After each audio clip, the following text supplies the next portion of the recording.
All right, welcome back to another episode of the Black Bullion Show.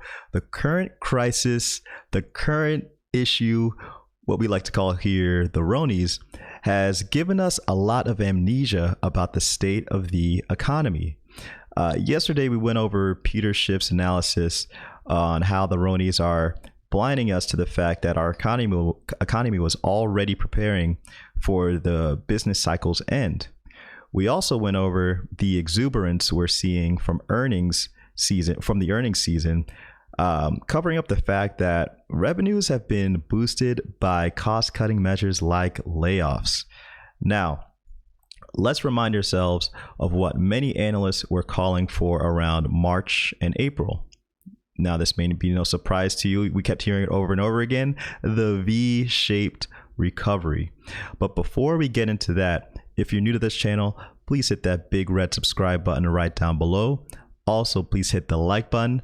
Helps to get this economic evangelism right on out there to the masses to bring more people into precious metals. Okay, so Jim Rickards has a new one out entitled America's Bridge Loan is Up. Now, guys, hey, let me shoot some of those analysts some bail that I mentioned before. We technically did have a V-shaped recovery in the major indices, especially in the S&P 500. But at this point, I think we all know it's been propped up by easy money. It's a V-shaped recovery, but there's a little bit of funny business going on behind that. But let's have a look at what Jim has to say. So let's start here. A lot of the policy response to the Ronies was based on the belief that it would be over quickly. We saw big multi-trillion-dollar spending bills from March into May. The Fed took their balance sheet from about $3.8 trillion to around $7 trillion. By the way, I can easily envision some scenarios where it goes to $10 trillion. But all that was done as a sort of bridge loan to get us from April to July. The expectation in April was that when we got to July, the issue would be under control. We could reopen the economy, it would be a V-shaped recovery, and it would all be good before the election. That hasn't turned out to be the case. Here we are in mid-August. The Ronies has surged in several states, which have increased their restrictions in many cases. But the relief packages have largely ended. Congress is debating another bailout package, but there's no consensus. It may happen. But as of now, there's no middle ground between Democrats and Republicans. And that's important because if you go back to the bridge loan analogy, we're going to need another to keep the economy and stock market propped up if lockdowns continue. Now, we're facing a second wave of layoffs. A lot of people who would have been laid off in April were kept on payroll until, say, the end of July. But there's no more payroll protection program or payroll protection plan. So all of the layoffs would have happened in April are going to happen in August.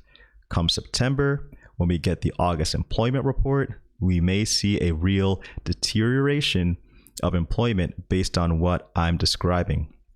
We also, and actually let me pause there, we're starting to see an uptick in the initial claims again. We're back above 1 million this Thursday, August 20th. Let's continue. We also need to be aware of the real possibility of a second wave of the Ronies. We've heard a lot about the second wave. We're seeing huge outbreaks in Los Angeles, for example. California has gone up from 4,000 fatalities to now over 10,000 fatalities. It's past Massachusetts, which was third on the list. Now Massachusetts is sixth, but Texas and Florida are coming up fast, fourth and fifth respectively. But this isn't a second wave. It's just an extension of the first. So Jim brought up some really interesting points here that I'd like to bring up. One being that by September, we may start seeing employment reports reflect what may be occurring right now. Layoffs. It seems as if we're going on 3 weeks without the original enhanced unemployment benefits of about $600 of additional money a week. But for some of you who have actually been impacted by this, some states have actually been approved to go ahead with the additional $300 a week plan that Trump put out there. Check this out. Now, these states have been approved for the extra $300 a week in unemployment insurance. Now, check this out. Here's a list of them as of August 19th.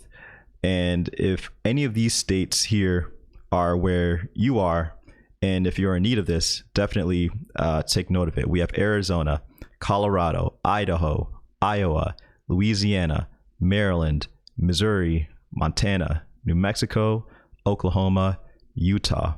And here's some additional information. Of those, Arizona has started making payments.